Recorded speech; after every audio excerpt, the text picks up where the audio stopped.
Wow, what a salad, You would think with today's prices, but wow, that was great. It was just great. Yeah, the croutons were, I think that was rye. Yeah, I think so. Rye or pump or something. Still great stuff. You wanted to discuss something? Yeah, listen, George, some of the other financial backers got that outline we mailed out last week. Maybe the 7th or 8th, I think. Yeah, it was the 8th, I think. Yeah, well, anyway, whatever day it was, they had a few concerns. Yeah, well, the budget on this thing, it's looking to be maybe 100 mil. That's, that's not a small amount of money, or well, sorts of money thing. No, or well, not exactly, because we're midway through Young Indie, right? Those morons at Paramount. I mean, we're burning 2 to 3 million an episode. I mean, we had them over a barrel as soon as I said Indiana Jones TV show. Wait, 2 to 3 million. I had no idea it was. Yeah, yeah. I funded 12 vacations last year alone. I went to Egypt, Italy, Romania, Mexico. Amazing salads there, really.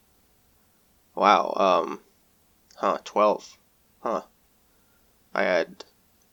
Yeah, and the ratings have been, well, you don't want to almost say catastrophic, but who cares? Well, I don't, so if it is a money thing, I don't think it matters. I think Star Wars and these greedy pigs open their coffers pretty much. Idiots. Well, it wasn't so much the money thing, really. No, well then, start with it. Come out with it, right? No, it had to do more with, well, the direction of some things, The direction. Well, they're worried about the themes, or rather just the heavy political angle, really. It may be, a bit too much for most people, perhaps.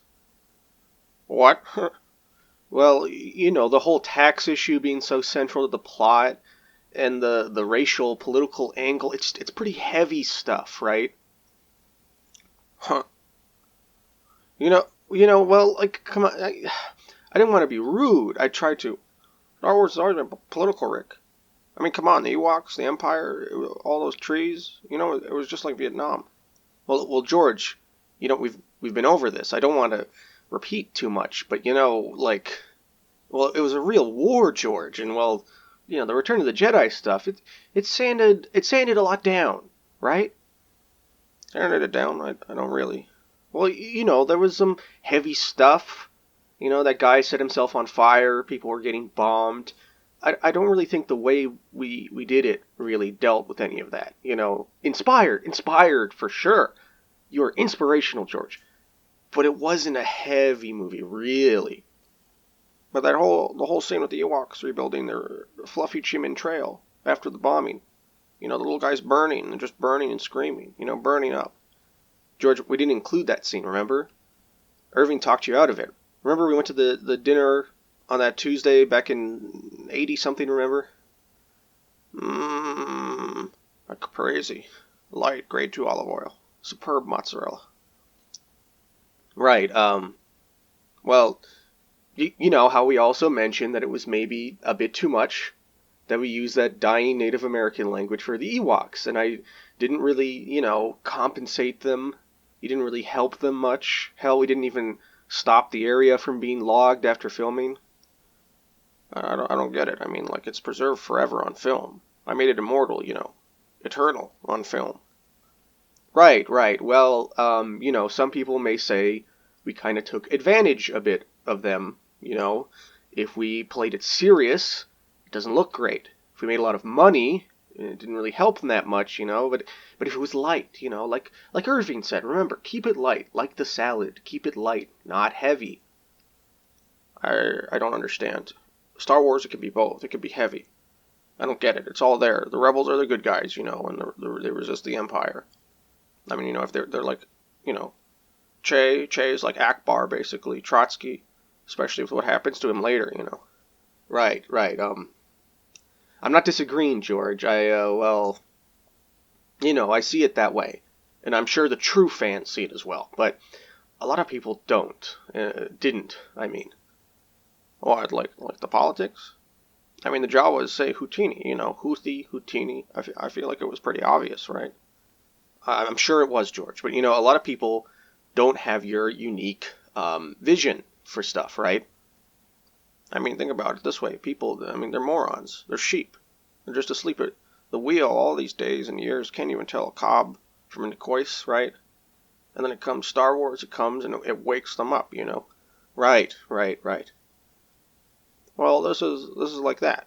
Or there's a new one. All the anticipation. We can tackle some big stuff. Like people would say, oh, it's just a gateway, but to what? Some people kind of think other things, or Japanese science, political fiction, whatever, pointless. Why eat a leafy meal just to feel I gotta go elsewhere? I gotta go to another restaurant or food court. It could all be right here. Of course, George, you're right. Like always. So I don't get it. The people will talk about this for years. It'll open their mind politically. Disney movie politics, animated movie politics. I mean, I think I did, David, show you the cameras. No. The technology we'll use here. I mean, the cameras could get smaller and smaller, and people could buy them and use them in their house. Talk about Star Wars. I mean, and its politics. I mean, it's hours of video. It's just endless, like a camcorder for Star Wars and its politics. So why cut it out? Because that would make me very angry. I mean, very, very angry. The third Emmy still has the dried blood on it from the one intern. Remember that, Rick?